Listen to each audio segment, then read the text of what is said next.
নমস্কার সবাইকে, welcome to GM Study for dreams. আজকে একটা বহু আলোচিত মানে ডিমান্ডেবল একটা বিষয় নিয়ে আলোচনা করব। সেটা হলো weight gain and weight loss. দেখো, ওয়েট গেইন এই বিষয়টা নিয়ে সবাই প্রশ্ন করছো, বারবার প্রশ্ন করছো, এবং ওয়েট লস দুটো একসাথে অ্যাট দ্য সেম টাইম আলোচনা করবো। দুটো আলাদা ভিডিও করলাম না, দুটো একসাথে করার চেষ্টা করলাম যতটা সম্ভব গাইড করার জন্য। তো যারা প্রথম দেখছো অবশ্যই পাশে থাকবে, একটা কমেন্ট করবে, আর ভালো লাগলে তোমাদের যদি হেল্প হয় অবশ্যই সাবস্ক্রাইব করবে। এবং জিএম স্টাডি ফর ড্রিমসের মানে মোটো কী, উদ্দেশ্য কী, সবসময় বলেছি অথেন্টিক খবর দেওয়া, অথেন্টিকভাবে ইংরেজি ক্লাস করানো, জিকে ক্লাস করানো, যেটা পরীক্ষায় আসবে সেরকম মানে ওরিয়েন্টেড, এক্সাম ওরিয়েন্টেড, এবং তোমাদের সবসময় সব কিছু মানে মোটিভেশান তোমাদের কাছে আসা, অ্যাজ এ মোটিভেশনাল স্পিকার আমি নয়, আমি কখনো ভালো এরকম নয়, এর থেকে অনেক মহান মানুষ আছেন। তো আমার কথা বাস্তবমুখী, আমার জীবনে অনেক মানে একদম গরিব গরিব থেকেও আরও ডাউন অবস্থায় আমি ছিলাম, মানে খেতে পেতাম না, সেই জায়গা থেকে ঠোঁয়া করে খেতাম, বা কখনো হয়তো ক্যাটারিংয়ের কাজ করতাম, কিছু সময় টিউশনি পড়াতাম, সেই জায়গা থেকে হয়তো মাসে 100 টাকা হাত খরচা আমার হাতে থাকতো না। এরম জায়গা থেকে আমি একটা জায়গায় উঠে এসেছি, সামান্য একটা ছোট্ট মানুষ হয়েছি, যে জায়গায় সাফল্যকে বলে সরকারি একটা গভর্নমেন্ট সার্ভিস। সেই জায়গায় আসার পরে আমার মনে হয়েছে যে আমি তোমাদেরকে কিছু শেয়ার করব, যাতে আরও আপামর ভিউয়ার্স যারা আছো, আপামর আমার অ্যাসপিরিয়েন্স যারা আছো, প্রত্যেকে হেল্প হয়। যাদের হেল্প হয় তারা ভালোবাসবে, যাদের মনে হচ্ছে যে তোমাদের কোনো ক্ষতি করছি, তাহলে তোমরা অবশ্যই আমাকে অ্যাভয়েড করবে। যখনই আমার কোনো নোটিফিকেশান বা সামনে যখন দেখছো জিএম স্টাডি ফর ড্রিমস, সঙ্গে সঙ্গে তোমরা হাইড করে দেবে বা নট ইন্টারেস্টেড দিয়ে দেবে, কোনো ব্যাপার না। চলো, যাদের ভালো লাগে তাদের জন্য ভিডিও। ওয়েট গেইন করবে। আচ্ছা, আমার ওয়েট ছিল 52 থেকে 53 কেজি।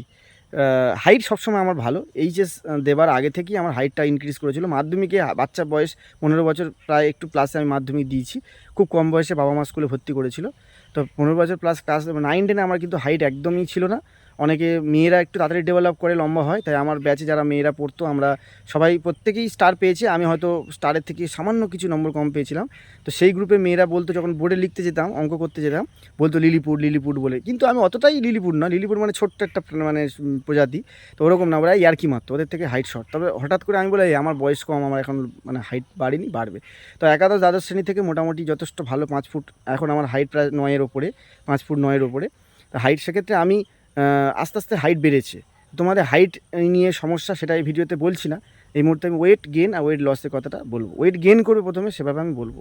দেখো, অনেকেই অনেক ইউটিউবে মারলেই প্রচুর ভিডিও পাবে, অসংখ্য, নিউমারাস। সেখানে দেখবে বিভিন্ন রকম ইম্পর্টেন্ট খাবার বলবে, যে খাবারগুলো গরিব মানুষ আমরা আলমন্ডস, বাদাম, 1 গ্লাস দুধ বা ভালো ভালো খাবার আমরা কিনতে পারবো না। আমি একদম গরিবানা মতে, যেন আমি কীভাবে ওয়েট বাড়িয়েছিলাম, 53 কেজি থেকে 65 কেজি করেছিলাম, কীভাবে এই যে ওয়েট গেন করেছিলাম, 62 কেজি হলো, কী করে 65 কেজি হলো, এটা আমি বলবো। দেখো, প্রথমেই তুমি ঘরোয়া গ্রাম বাংলার ছেলে, আমি সেটা মেনে নিলাম। সেটা ভেবে যদি আমি প্রথম বলি 1 গ্লাস দুধ তোমরা জোগাড় করতে পারবে না, দুধে কখনো ওয়েট বাড়ায় না।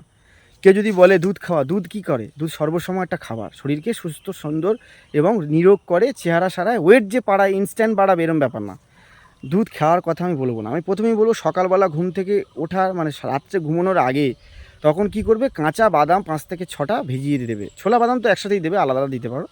এর সাথে আলমন্ডস বাদাম 90 টাকা শ, মানে একটা কৌটো এরকম দেখবে, কৌটো, সেটা তোমাদের পাওয়া যায়। সেই কৌটোটা পাওয়া যায়, প্যাকেটেও পাওয়া যায়, লুজও কিনতে পাওয়া যায়। আলমন্ডস বাদাম এবং কাজু ও 90 থেকে 110 টাকা নেবে, অল্প। তো কাজু দামি হয়ে যাচ্ছে, আলমন্ডস বাদাম দামি হয়ে যাচ্ছে, ছেড়ে দেবে, যদি পারো কিনবে, ছেড়ে দেবে। এবার সকালবেলা বাদাম ভিজিয়ে দিচ্ছে, ছোলা খুব সস্তার জিনিস, ছোলা তোমাদের বেশি দাম না, গরিবের মানে একদম কি বলবো, গরিবের জন্য।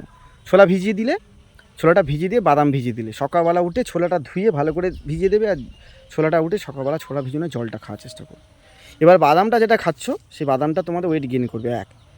সকালবেলা ঘুম থেকে উঠে ব্রেকফাস্ট করবে। গরিব মানুষ, সাধারণ ঘরের ছেলে, যারা ভালো বাড়ির ছেলে, একটা 4টে থেকে 3টে কলা, ডিম সিদ্ধ, পাউরুটি, স্লাইস রুটি, অবশ্যই সেটা এই ব্রাউন ব্রেডও পাওয়া যায়, যারা জোগাড় করতে পারবে ব্রাউন ব্রেড খাবে। আর যারা নর্মাল হাতে, মায়ের বলবে হাতে গড়া রুটি, ময়দা রুটি হতে পারে, আটা ময়দা মিক্স করে একটা রুটি করা যায়, সেটা করে খেলে 4টে 5টা 6টা, যে যটা খেতে পারো, 10টা, যার বেশি যেরকম ক্ষমতা।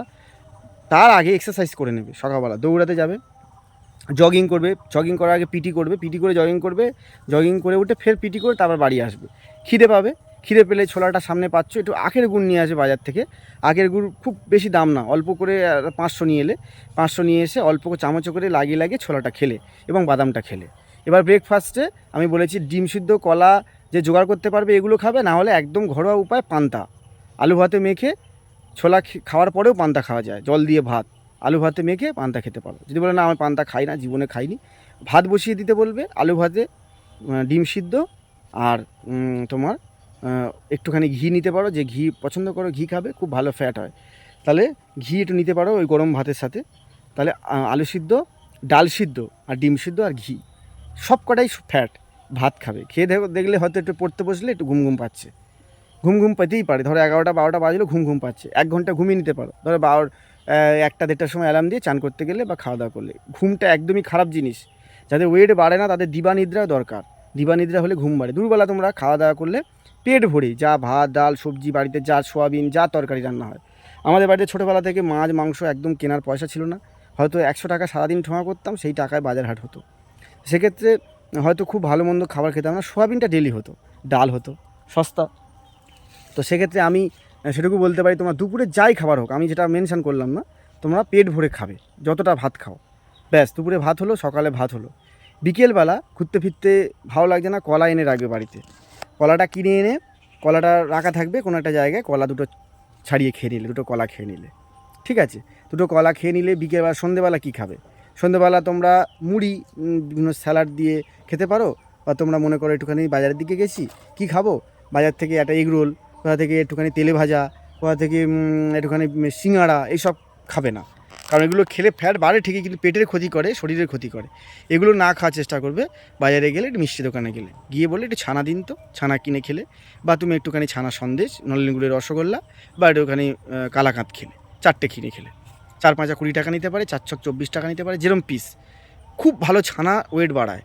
এটা কিন্তু কনসিস্টেন্টলি করতে হবে। এই যে আমি বলছি মানে দুদিন গেলাম খেলাম না, এরকম নিয়মিত রুটিন করতে হবে। সন্ধ্যেবেলা খেয়ে এসে পড়তে বসে রাতেও ভাত খেতে হবে, যাদের ওয়েট খুব কম, মানে প্রায় 6 7 কেজি বাড়াতে হবে, তাহলে রাতেও ভাত খাবে। ভাত যা আছে তাই দিয়ে খাবে, আর কিছু বলবো না। রাতে বা শোয়ার আগে যেগুলো ভিজিয়ে দেওয়ার মনে করে, ছোলা বাদাম এগুলো ভিজিয়ে দেবে।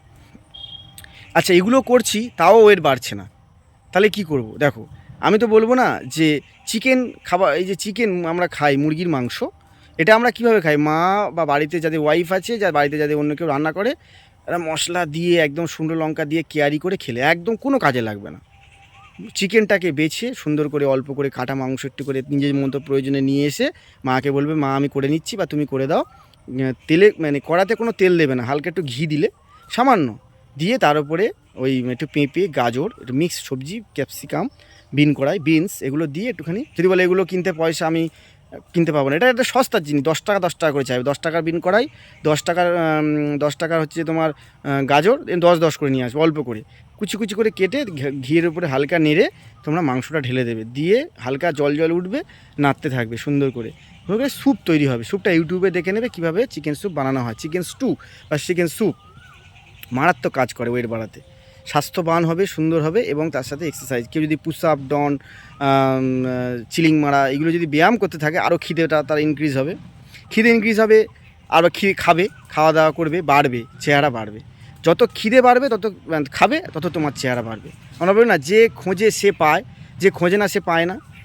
তুমি চেষ্টা করছো ওয়েট বাড়ানো, তা তোমাকে ব্যায়াম করতে হবে, তোমার খিদেটা তৈরি করতে হবে। সারাদিন তুমি শুয়ে বসে আছো, খিদে পায় না, খাবে কী করে? খেলে তবে তো শরীরটা বাড়বে। তো আমি এইভাবে করে চেহারা গড়েছি। আর এবারে এগুলো করেও মানে চেহারা গড়ছে না, হে ভগবান কী করবো। এন্ডিওরামাস রয়েছে, যেটা আর্মিরা বহু বছর ধরে আর্মিদের ট্রেনিংয়ে যারা যায়, আমিও ছোটোবেলা দেখেছি এন্ডিওরামাস, এটা ব্যবহার করতে পারো। খাওয়ার নিয়ম দোকান থেকে জেনে নেবে। আর আলফালফা টনিক, একটা হচ্ছে উইথ জিনসিং, মানে শিকড়ের ছবি দেওয়া আছে, একটা হচ্ছে with malt, with family tonic. আর প্যালাপাতিকা আছে পলিবিয়ান আর জিঙ্কোভিট, মানে ফ্রুট সিরাপ। এগুলো হচ্ছে সাইড এফেক্টহীন ওষুধ, খুব একটা সাইড এফেক্ট নেই।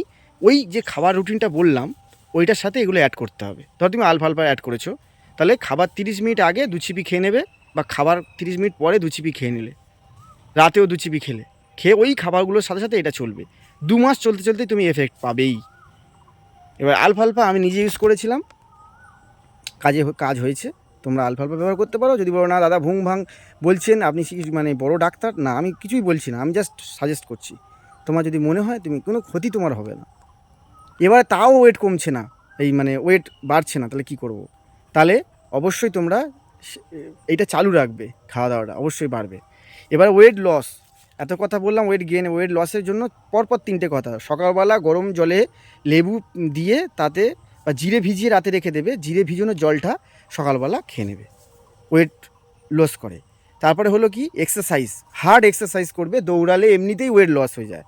যারা ওয়েট একটুখানি গেইন করেছে আমাকে ফোন করে বলে দাদা যেই দৌড়ানো শুরু করেছি অমনি ওয়েট লস হতে শুরু করেছে। আমার নিজেরও ধরো 62 কেজি আছে, দৌড়ানো যেই সকাল বিকেল রান শুরু হয়েছে সঙ্গে সঙ্গে ওয়েট কমে যাচ্ছে। তাই সবসময় 2-3 কেজি বেশি ওয়েট ইনক্রিজ করে রাখা ভালো, তাহলে বাড়তে কমতে থাকে। ঠিক আছে, তাহলে এবারে জিরে ভিজিয়ে দিচ্ছ রাতে, সকালে জলটা খাচ্ছ। তারপরে কি করব, তারপর সকালবেলা উঠে গরম জলে লেবু প্রেস করে দিয়ে তার সাথে একটু মধু দিয়ে খাবে নিয়মিত। এইবার ঠিক তার অ্যান্টি, মানে সকালবেলা কী খেতাম, বাদাম খাবো না, ছোলা খাবো। সকালবেলা কী খেতাম, কলা খাবো না। কী খেতাম, ডিম খাবো না। ডিম যদি খেতে হোয়াইটস খেতে হবে, এগ হোয়াইটস, সাদা অংশ, কুসুমটাকে বাদ দিতে হবে। কলা চলবে না। এবার রুটি, আটার রুটি, ময়দা রুটি নয়, আটার রুটি খেতে হবে। কি দিয়ে খাবে, আলুর তরকারি নয়, পেঁপে টেপে সবজি দিয়ে খেতে পারো। ঠিক আছে, আগের গুড় দিয়ে খেতে পারো, অসুবিধা নেই। তারপর দুবেলা ভাত, এটা কিন্তু একদম বাঁচতে বলবো না, একবেলা তো ভালো করে পেট ভরে খেতে হবে। এত ডায়েট করতে গেলে মাথা ঘুরে পড়ে না যাও, ওরকম না। দুবেলা যেরকম ভাত তরকারি হয় সেরকম খাবে। চলো, চিকেন যেরকম রান্না করে খাও, চিকেন স্টু খাবে না, ওয়েট কমাতে হবে তো। চিকেন স্টু খাবে না, যেরকম বাড়িতে নর্মাল রান্না হয় সেভাবে খাবে। খুব ঘন ঘন খাবে না, মোটামুটি সপ্তাহে একবার খাবে। বিকেলবেলা কলা খেতে বলেছিলাম, সেটা খাবে না। সন্ধ্যেবেলা মুড়ি খাবে স্যালাড দিয়ে, যা খুশি। বাজারে গিয়ে ফাস্টফুড খাবে না, ছানার দোকানে আর যেতে হবে না। ঠিক আছে, এবারে রাতে ভাত খাবে না। রাতে কি খাবে, রাতে 2 কি 3টে রুটি।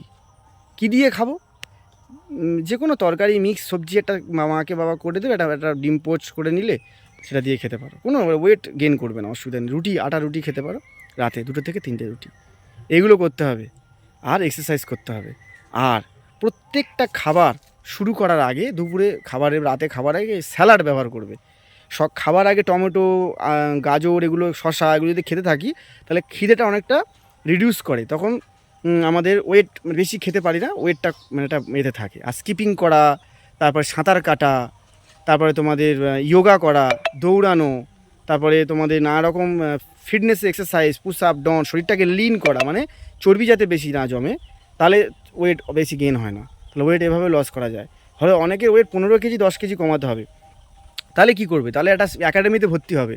যে এলাকায় যে একাডেমি, যেমন বহরমপুর ফিজিক্যাল একাডেমি, বাড়ির স্যার অসাধারণ একটা মানুষ, ওনার মতো কোনো ব্যক্তিত্ব যদি এলাকায় থাকে তার গায়ে যাবেন, গিয়ে সেখানে সে প্র্যাকটিস করাবে। আর খাওয়া দাওয়া যেভাবে বললাম, আর জিম, যারা একটু মানে প্রতিষ্ঠিত বাড়িতে স্ট্যান্ড পাও, তারা বাড়ি অবশ্যই জিমে চলে যাবে, গিয়ে বলবে আমি ওয়েট লসের জিমগুলো করব। বাড়িতে জিমের ওইগুলো করবে, সেগুলো অবশ্যই ইউটিউবে মারবে, নানা রকম এক্সারসাইজ। এছাড়া আমি যদি বলি, সুইমিং, স্কিপিং, ডন, পুশ আপ, চিলিং, এগুলো করবে। আর পেটের যেগুলো ব্যায়াম হয়, একবার শোয়া ওঠা পেটে, তারপর পাটা 45 ডিগ্রিতে তোলা নামানো, এগুলো করা। তারপর একটা জায়গায় দাঁড়িয়ে এরকম সাইড কিক, মানে একটা পা পুরো এই লেভেলে তোলা, পুরো হাতে ঠেকানো, পুরো এরকম। ঠিক আছে, পুরো পাটাকে এরকম বারবার তুলে হাতে এরকম ঠেকানো, এরকম লেভেল থেকে এরকম লেভেলে হাতটা রেখে পাটাকে এরকম বারবার ঠেকাতে হবে। তাহলে এরকম কন্টিনিউ 30 বার করলে এগুলো, তার পেটের সমস্ত ব্যায়াম এগুলো করলে ওয়েট মোটামুটি মেদ ঝরালেই ওয়েট কমে যাবে। মোটা হয়ে আছো, মোটা থেকে রোগা হতে হবে। তাহলে রাতে জিরে ভিজিয়ে যেরকমভাবে বললাম এগুলো করো। ফ্যাট জাতীয় খাবার খেও না, ওয়েট লস অবশ্যই হবে। আর ওয়েট লস করতে গেলে দিবানিদ্রা একদম চলবে না। ঠিক আছে, মানে দিনের বেলা ঘুমানো যাবে না, তাহলে ওয়েট ঠিক থাকবে। আর দিনের বেলা ঘুমোলে যারা ওয়েট বাড়াতে চাও তারা এটা অ্যাপ্লাই করতে পারো। তো এইভাবেই করো। জিএম স্টাডি ফর ড্রিমসকে ফলো করো, ভালোবাসা যেভাবে দিচ্ছে সেভাবেই দাও। আর যদি কাজে লাগে অবশ্যই জানিও। আর যদি কোনো বিষয় জানতে হয় কমেন্ট বক্সে কমেন্ট করো, আবার আমি তোমাদের এই বিষয়ে আরও বেশি করে আলোচনা করব। তো ভালো থেকো। GM Study for Dreams always with you, best wishes.